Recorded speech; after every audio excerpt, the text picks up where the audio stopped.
Welcome to Concept of History. Welcome to Vasco da Gama's returning voyage, my harrowing journey when I returned from India.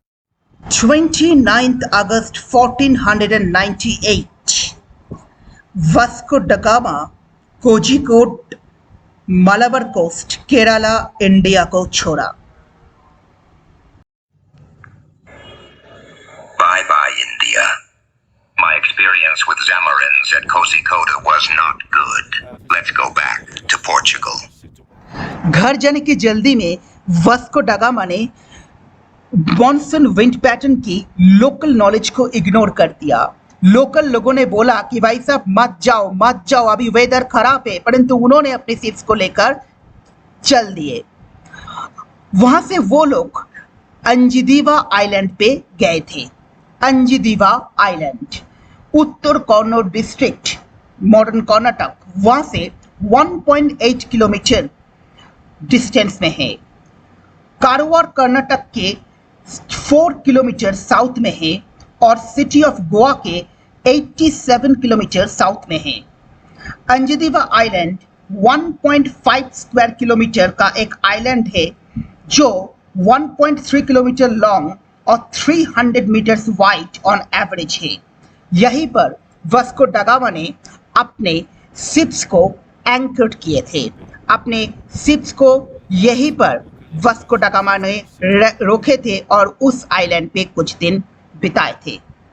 अंजिदीवा island की अतिरिक्त कैन्नानोरे में भी Vasco डा gamma रुके थे और फिर चल दिए, परंतु यहाँ पर ही उनको असली तकलीफ का सामना करना पड़ा। वास्को डा गामा को लोकल नॉलेज को इग्नोर नहीं करना चाहिए था, क्योंकि आप उसे ओशियनिक स्टॉर्म का सामना करना पड़ रहा है। आप उसके क्रू मेंबर्स को भयंकर झरझर की सामना करना पड़ रहा है। मॉनसून विंड पैटर्न चेंज हो चुका था। मॉनसून विंड्स नॉर्थ ईस्ट में शिफ्ट कर चुका था। मतलब आप वास्को डा गामा की शिप्स को विंड फोर्स की अगेंस्ट में जाना पड़ रहा था।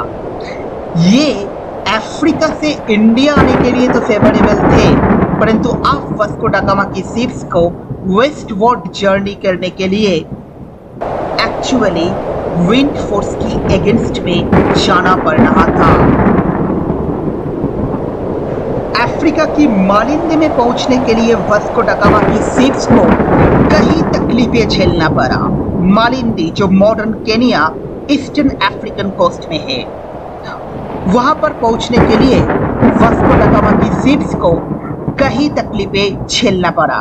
जैसे कि हम लोग जान ही रहे हैं कि वास्को डा गामा की शिप्स इस वक्त विंड फोर्स की अगेंस्ट में चल रहा था और अब वास्को डा गामा की शिप्स को कई तकलीफें जल जैसे ओशियनिक स्टॉर्म जैसी तकलीफें को झेलना पड़ रहा था।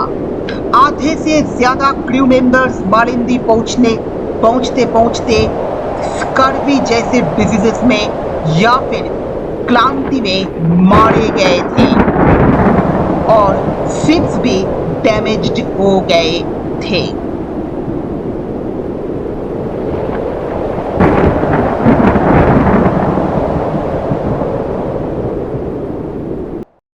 मालिंदी से पहले अर्ली जनवरी 1499 में वास्को डा गामा ने मोगादिशु, सोमाली सिटी मोगादिशु में गया था, जो हॉर्न ऑफ अफ्रीका में था। सोमाली सिटी मोगादिशु में उन्होंने रुका तो नहीं, परंतु वहां पर उन्होंने 4-5 माले का बिल्डिंग्स देखा, पैलेसेस देखा और मॉस्क्स विद सिलिंड्रिकल मिनरेट देखा। Many mosques with cylindrical minaret.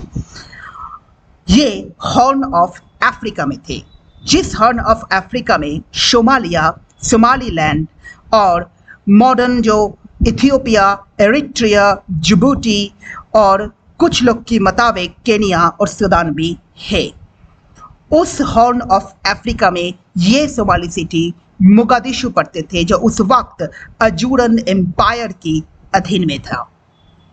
अजूरन empire. Wikipedia information माने तो 7 जनवरी 1499 में फाइनली डगामस की फ्लीट मालिंदी पहुंच पाए, परंतु एक टेरिबल स्टेट में। आधे से ज्यादा क्रू मेंबर्स मारे गए थे, ज्यादातर स्कार्वी में मारे गए थे। यहाँ पर जो शिप आप देख रहे हैं वो वास्को दा गामा का ओरिजिनल साओ गैब्रियल की शिप मॉडल से जनरेट करा गया है।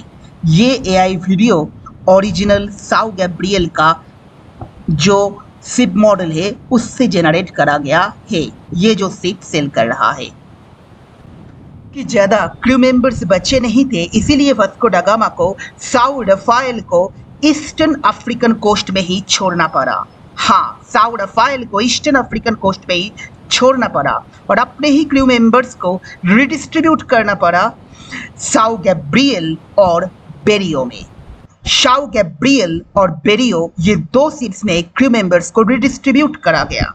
मालिंदी छोड़ने की बाद जर्नी थोड़ा सा स्मूदर तो थे, परंतु अर्ली मार्च में जब वो मोसेल को क्रॉस किया था और केप ऑफ गुड होप में पहुंचा तो उसके बाद एक और ओशियनिक स्टॉर्म का सामना करना पड़ा। मार्च से 25 अप्रैल तक केप ऑफ गुड होप होके वेस्टर्न कोस्ट ऑफ अफ्रीका तक पहुंचने का जो जर्नी वो टेरिबल जर्नी था। उसमें वायोलेंट ओशियनिक स्टॉर्म को एनकाउंटर करते हुए अगेन वास्को दा गामा की शिप्स चले। यहीं पर वास्को दा गामा की डायरी एब्रप्टली एंड हो गई। वेस्टर्न कोस्ट ऑफ अफ्रीका से वास्को दा गामा कैसे गया, ये हम अदर सोर्सेस से रिकॉन्स्ट्रक्ट कर सकते हैं।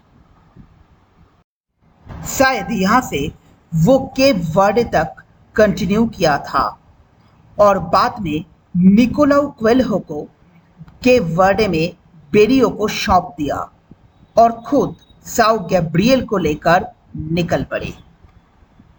निकोलाउ क्वेल्हो 10 जुलाई 1499 लिस्बन में वापस आए बेरियो को लेकर।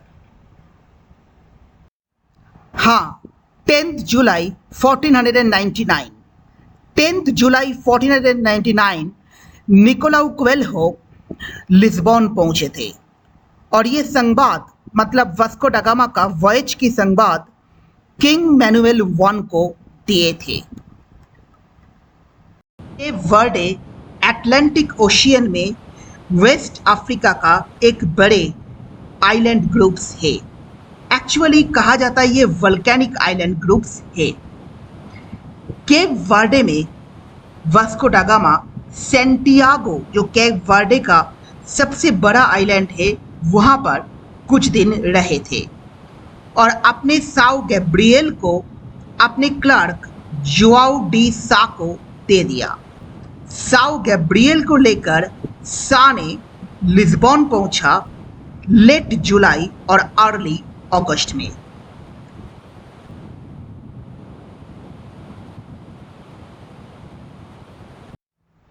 गिनिया कैरावल को लेकर वास्को दा गामा ने अपने भाई पाउलो दा गामा के साथ वापस लौटने का कोशिश किया, परंतु पाउलो दा गामा का तबीयत खराब हो चुका था तब तक। पाउलो दा गामा ये जर्नी पूरा नहीं कर पाए थे। रास्ते में ही पाउलो दा गामा का मौत हो गए।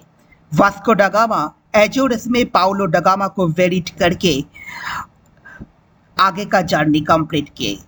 एजोरस में साओ फ्रांसिस्को मोनेस्ट्री में पाउलो दा गामा को वेरिट किया था वास्को दा गामा ने। एजोरियन कैरावल में वास्को दा गामा 29 अगस्त या फिर अर्ली सितंबर 1499 डिफरेंट रिसोर्सेस में डिफरेंट बातें बोला गया है, डिफरेंट डेट्स दिया गया है।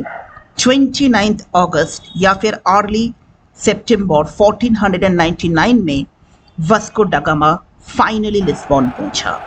लिस्बन में वास्को दा गामा का बहुत ज़्यादा वेलकम हुआ था। वास्को डा गामा का इस वॉयज के रिवॉर्ड थे कि किंग मैनुएल वन 1499 दिसंबर में टाउन ऑफ साइंस की हेरिडिटरी फेफ वास्को डा गामा को दिए थे। ये वास्को डा गामा का रिवॉर्ड थे। और इसी के साथ हम इस वीडियो का एंड करते हैं। आप लोग प्लीज़ इस वीडियो को सब्सक्राइब कर दीजिएगा।